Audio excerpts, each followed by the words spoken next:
amados irmãos, o mundo, ele sempre procura cegar a nossa mente, o nosso coração, para que nós não venhamos ver este reino maravilhoso que Jesus veio nos apresentar.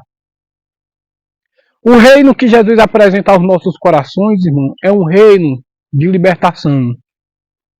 É um reino de cura. É um reino da qual eu e você agora enxergamos o nosso Deus que está no seu alto e sublime trono, para todo aquele que nele crê não pereça, mas tenha a vida eterna. Sabemos que o nosso Senhor e Salvador Jesus Cristo, quando ele começa o seu ministério, começa a evangelizar, começa a falar do seu reino, assim como João Batista tinha declarado que ele viria e ele lhe anunciaria o reino do céu. Quando nós vamos ler Mateus capítulo 4, a partir do versículo 15, 16 e 17, que vai falar a terra de Zebulon, a terra de Naftali, a Galiléia das nações, ao caminho do mar. E aqueles que andavam em trevas, ou jaziam em trevas e outras linguagens, resplandeceu-se a luz. E aquele que andava à região à sombra da morte, a luz raiou e começou então Jesus a pregar e a dizer: arrependeis vós, porque é chegado o reino dos céus. E o reino de Jesus, quando ele se apresenta com cura, com libertação, com salvação.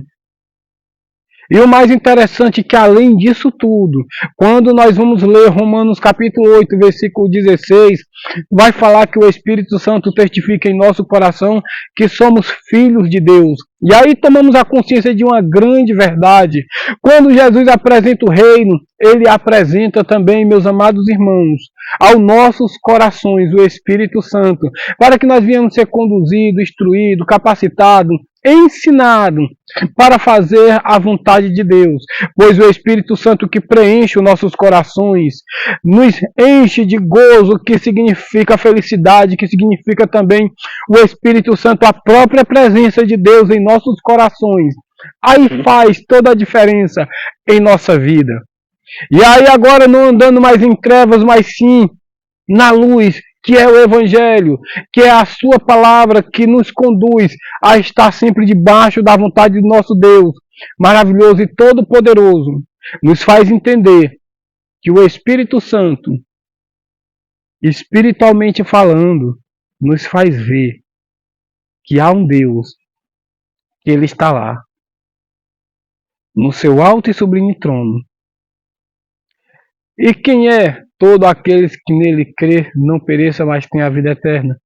São aqueles que foram tocados pelo Espírito Santo, que lhe abriu a mente, o coração, a janela da alma, para que nós enxergássemos de forma espiritual e crer em nosso coração sobre este Deus maravilhoso, que jamais pode ser questionado.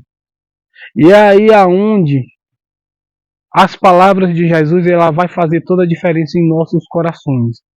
Porque o Espírito Santo, através do sacrifício de Cristo, do sangue derramado na cruz e do véu que foi rasgado, agora nos faz entender e crer em nossos corações neste Deus maravilhoso e misericordioso. Por isso precisamos a cada dia entender em nossos corações uma grande verdade. Não ameis o mundo.